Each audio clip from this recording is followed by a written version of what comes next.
Sri Lankan premier লিগে আজ মুস্তাফিজুর রহমান এবং তাওহিদ হৃদয় তাদের প্রথম ম্যাচেই আজকে সুযোগ পেয়েছেন।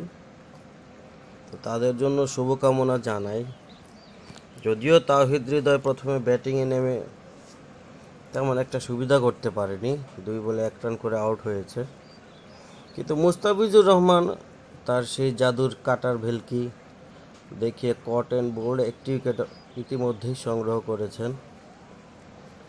আশা করি তারা বাংলাদেশের প্রতিনিধিত্ব করবে, বাংলাদেশের সম্মান আরও উজ্জ্বল করবে।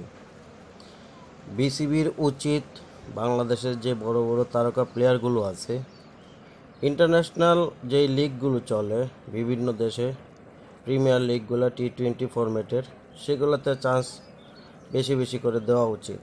আপনারা কি মনে করেন? কমেন্টসে জানান। ধন্যবাদ।